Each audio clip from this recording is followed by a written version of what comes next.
Jeshi la Polisi mkoa wa Mwanza linawashikilia watuhumiwa 19 kwa tuhuma za makosa mbalimbali ya jinai pamoja na ya usalama barabarani, ambapo kuna matukio ya wizi kwenye usafiri wa umma wa daladala, ambapo watuhumiwa 5 wamekamatwa katika maeneo mbalimbali ya wilaya ya Nyamagana na Ilemela kwa wizi ndani ya usafiri wa umma.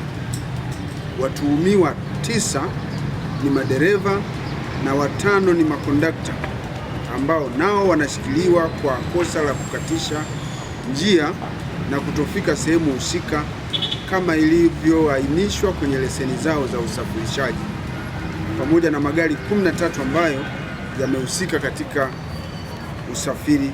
uhalifu huo. Watuhumiwa hao waliokamatwa katika operation iliyoanza tarehe 19 mwezi wa kwanza hadi tarehe 31 mwezi wa kwanza mwaka huu. Operation hiyo ilifanyika kutokana na taarifa za malalamiko ambazo tulizipokea kutoka kwa wananchi mbalimbali katika jiji la Mwanza juu ya uwepo wa vitendo hivyo vya kihalifu katika maeneo mbalimbali hapa jijini. Watuhumiwa hao ambao wamekuwa wakipora watu mali zao zikiwepo fedha na mali nyingine, hususani wale abiria wanaosafiri kutoka katikati ya jiji kuelekea maeneo mengine baada ya kufanya manunuzi, au wengine ambao wamekuja mjini kwa ajili ya kufanya biashara mbalimbali. Watuhumiwa waliokamatwa kwa matukio ya wizi ndani ya usafiri wa umma yani daladala, majina yao ni kama ifuatavyo. Wa kwanza anaitwa Emmanuel Magere Zogoli, huyu anaishi Nyakato National. Huyu ni dereva wa gari namba T39 DFR aina ya Toyota Ice inayofanya safari zake kati ya Kisesa na Nyashishi. Mwingine anaitwa Musa Isa Makuye, miaka 37, mhudumu wa daladala yani kondakta, mkazi wa Nyakato wilaya Sengerema Nyamagana. Watatu ni Mwita Rashidi Joseph, miaka 47, huyu ni mpiga debe kwenye gari namba T39 DFR, mkazi wa Nyakato National wilaya ya Nyamagana. Wanne ni Shabani Hashimu Abdalla, miaka 47, na mkazi wa Buhongwa wilaya ya Nyamagana, ni dereva wa gari namba T249 DAK aina ya Toyota Hiace inayofanya safari zake kati ya Nyashishi na Kisesa.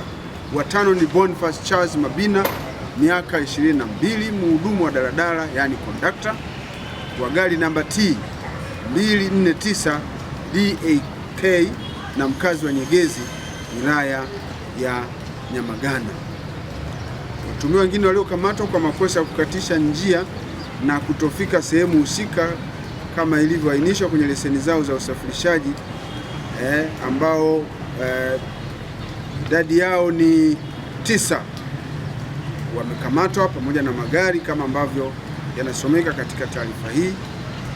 Watuhumiwa wote hao waliokamatwa wanaendelea kufanyiwa uchunguzi, na watakapokuwa tumekamilisha taratibu za kiuchunguzi basi watachukuliwa hatua kwa mujibu wa sheria.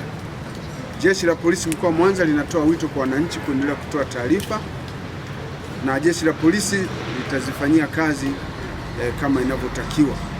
Lakini wakati huo wananchi waendelee kuchukua tahadhari wanaposafiri na mali zao katika usafiri wa umma ili kutokuwapa nafasi wahalifu kutekeleza matukio yao ya kihalifu.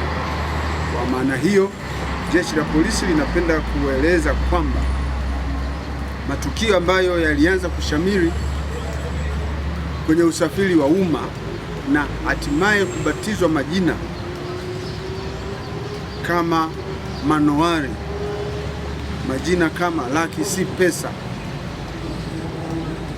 hayo majina ni majina yanayoendeshwa na magenge ya kihalifu ambayo sisi jeshi la polisi hatuwezi kuungana nayo kwa namna yote ile, na ndio maana baada ya kupata taarifa hizi ukafanyika msako mkali ili kuweza kuwakamata na kuwachukulia hatua kama hivi ambavyo tumefanya. Msako huo utaendelea ili kuhakikisha kwamba makundi hayo ya kihalifu hayaendelei kutamba katika jiji la Mwanza na maeneo yake mengine yote.